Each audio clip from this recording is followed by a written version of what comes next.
Welcome to another week of The Animal Black Woman. I'm not going to hold you. We're going to jump into this really good one. And if you are not following us on IGTV, you should, because on there I post additional photos. You can just see the video of the interview and of the looks that my interviewee speaks about today. So enjoy. What is your name? My name is Janaya Britton.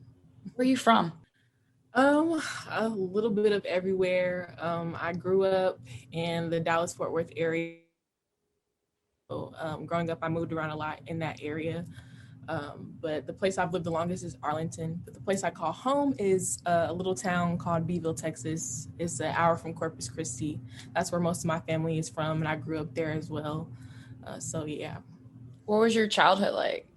I grew up luckily with a mom that allowed me to express myself emotionally and creatively. I was very close, or I still am very close with my mother. So she would always basically just help me just figure out, I guess, who I am. She just allowed me to express myself. So she would take me out to different museums, fashion shows. She put a big emphasis on not only just formal education, but educating yourself as well, and just the importance of Blackness and the beauty of Blackness. So that was a lot of what I was surrounded by. I had a lot of strong women in my life, a lot of strong women figures in my life, like my two grandmothers and my great grandmother, who's still living. One of my grandmothers passed away, but yeah.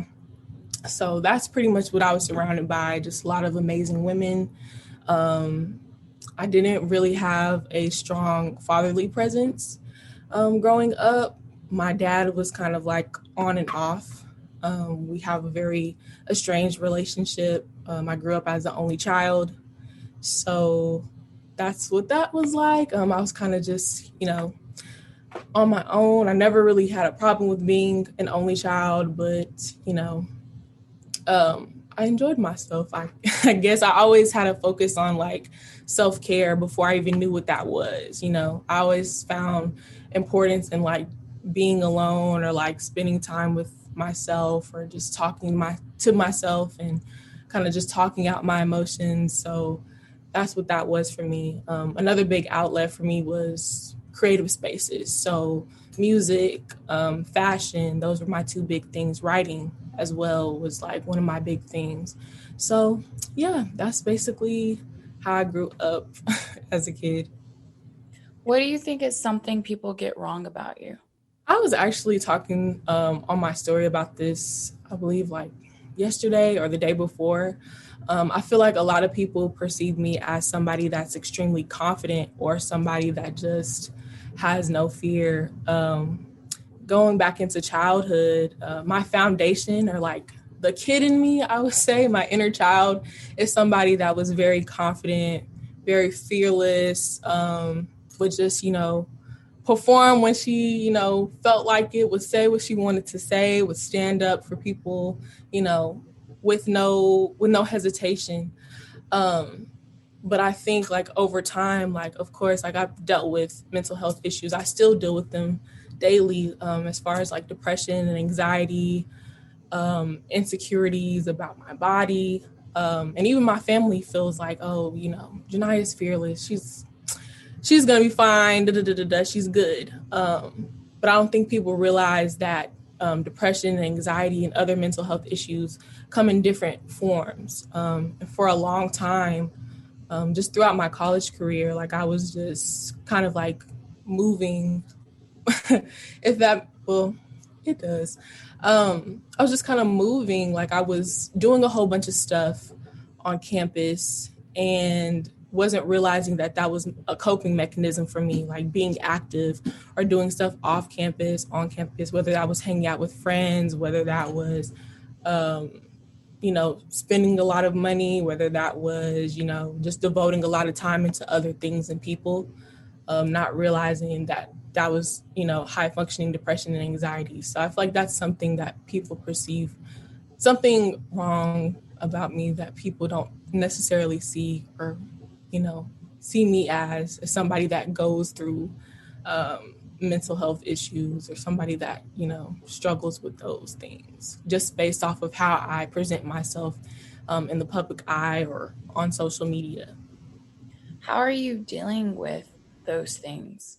How do you like cope with them in healthy ways? Or are you figuring that out? I'm figuring that out. I actually, I this past maybe like for like the past 2 to 3 years, like I've really been struggling with those things, and just dealing with the fact, like, okay, all these things that I'm doing are amazing. Like all the things that I'm doing, I enjoy being busy, but it can kind of become toxic at the same time, or not healthy, to like just stretch yourself so thin. So I think for me, one thing that I've kind of like I'm coming back into was kind of that inner child of like, um, you know, kind of basically spending more time with myself, or like taking time to talk to myself a little bit more. I do it every day, but it hasn't been like, as far as, you know, doing a deep analysis on myself. Usually I like to kind of like really tap into what's going on, and just kind of have a conversation with myself, literally like I'm talking to somebody else. Um, but yeah, that's pretty much what I've been trying to get back into, because I feel like I've just devoted so much time into other people and their growth, and, you know, how they're feeling, and I haven't tapped into what's going on with me. So, but it's still a learning process. I'm still working on it. When do you feel like that change happened? Because you said as a child, you were more free and able to just express and be without the weight that you're feeling now. When do you feel like that change happened from like the childhood freeness to things changing where you were feeling the weight of your mental health and insecurity and things like that? Well, in school, I got bullied, and so that started maybe like in second, third grade. So I feel like those projections from other people, from other peers, along with my connection with my father, and just I guess like this sense of like wanting to feel seen, or, you know, wanting to keep up, I guess, a certain image that I felt was digestible, um, is what kind of like stifled that freeness. I feel like a lot of those qualities, as far as my foundation or my inner child, is still there. I still uh, express myself creatively, um, but I definitely feel like the insecurities, and that experience, those experiences that I've had, definitely stifled that. You have beautiful style, very unique style. What inspires how you express yourself through your style, through your fashion, through how you present and like um I would say fashion is a work through your work in a way. I always say I don't dress by how I feel. I dress by what facet of myself I would like to show. So, say for instance, I want to give preppy Janaya, or say for instance, I want to give a more show a more sensitive side of myself, or sometimes it just may be me wanting to make a statement about something. So a lot of the pieces that I have are like very in your face. um, I feel like those things inspire me, or like really help me form the way I express myself through fashion. um, Growing up, I used to just play a whole bunch of dress up games. I would be in my mom's closet just like putting on different stuff. And so for me, fashion is just like, or style, personal style is really just self care for me. So like through the way I'm expressing myself is either me getting out something that I, you know, have been wanting to say, um, or it's just something, a part of me that is coming out through that. Because I like to thoroughly plan. Like Not just for like the purpose of like, oh, let me get ready for the world. It's just something for me. Like I said, it's self-care. It's a form of meditation for me, honestly. So yeah, through that process, I like to kind of get those feelings out as well. So you're planning these looks. Are you planning your daily looks weeks in advance or just really? Yes, it's a process. It's a process. Wait, so how many weeks in advance would you say you're prepared for right now, outfit wise? As of now, I've kind of been just going at a different pace, just based on the fact that we've been in quarantine and all that kind of stuff. So I'm not necessarily out as much. I usually just kind of dress up, just depending on if I would like to do like a personal project, like say I want to do a self shoot. That's usually what I'm putting stuff together for now. But before COVID, like shoot, like maybe like 3 weeks, 3 weeks, depending on how much energy I have and how many, you know, ideas I come up with. I literally just put the stuff together until I'm tired. That's pretty much how it goes. Just whenever I can stop.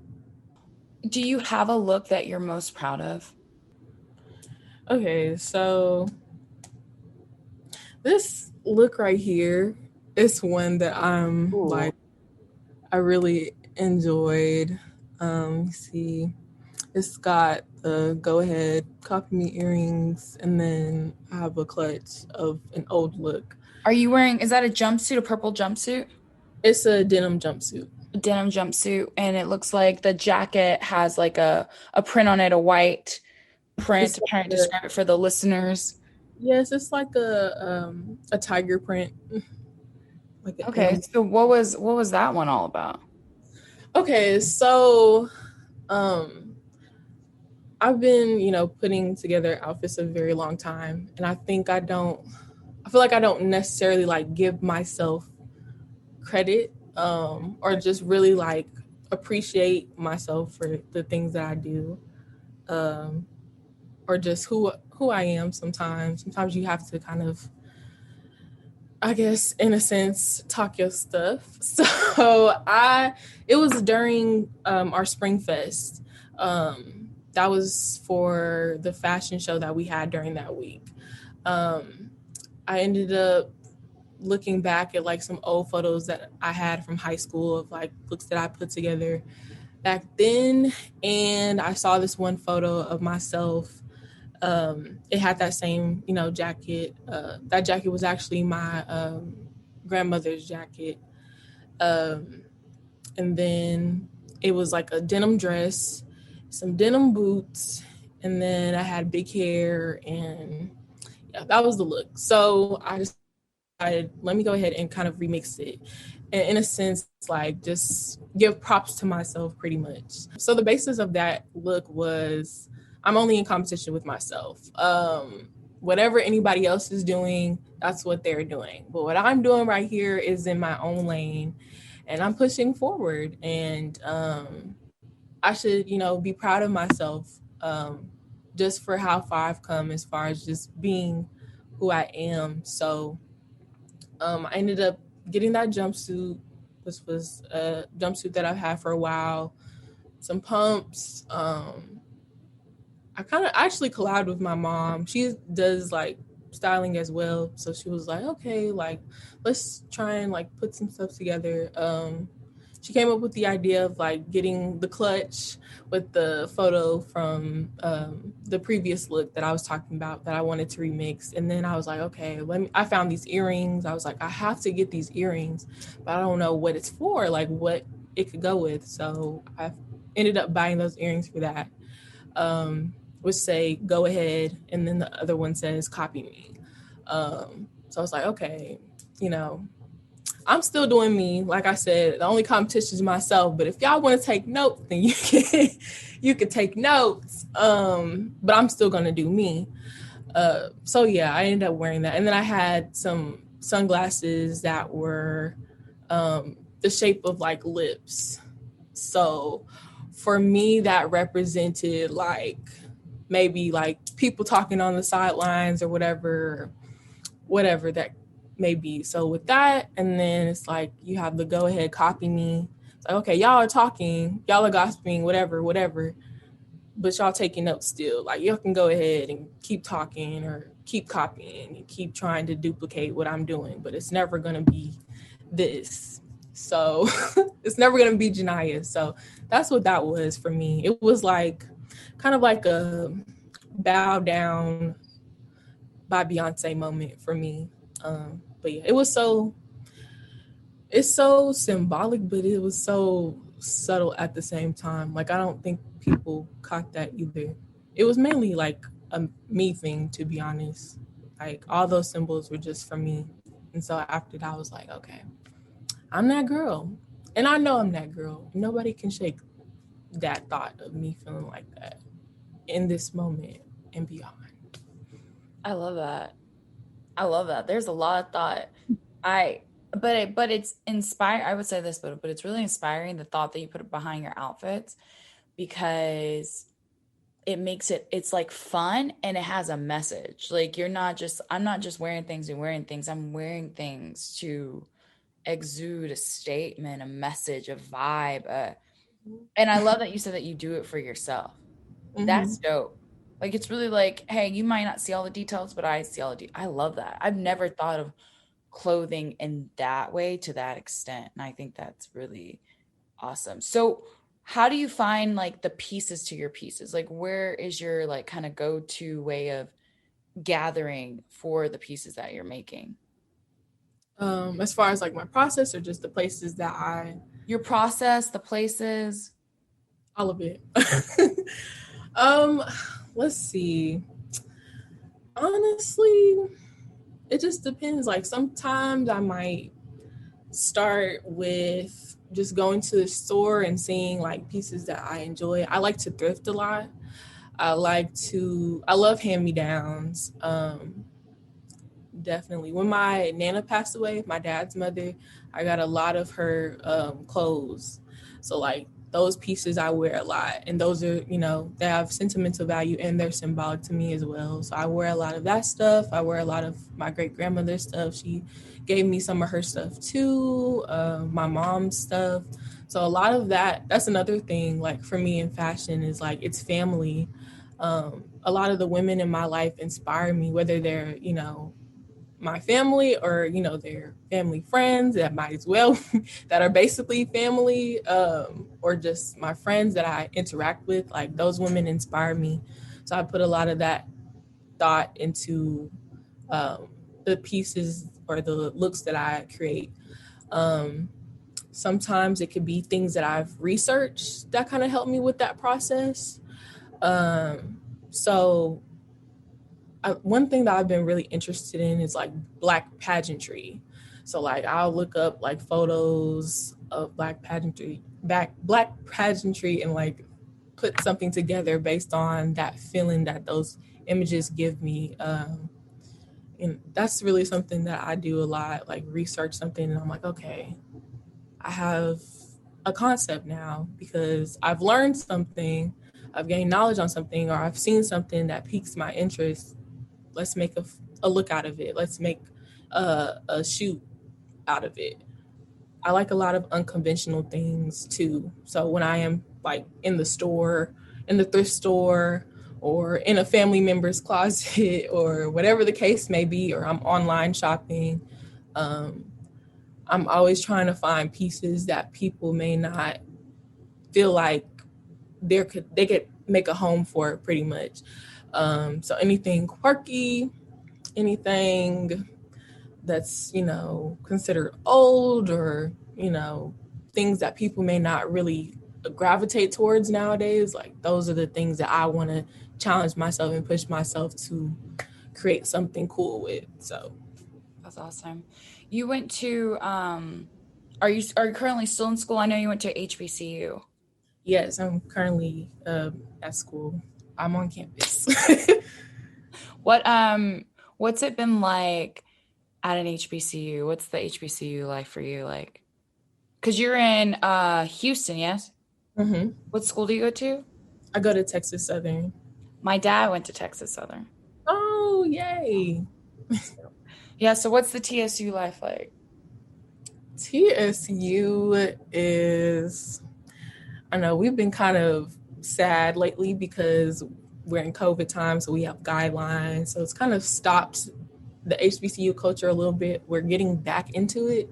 But before COVID, like it was really great. There was always something to do on campus or off campus, like just throughout the week. A lot of amazing connections to make. We always, we'll have like Spring Fest, we'll have homecoming. Before COVID, I was doing a lot of like stuff with different media outlets on campus. So I was a part of the school newspaper and I was doing stuff at KTSU2, which is our student ran station. So like I was able to like interview different celebrities when they would come on campus or like have access to like a lot of cool things and cool people. So that was fun.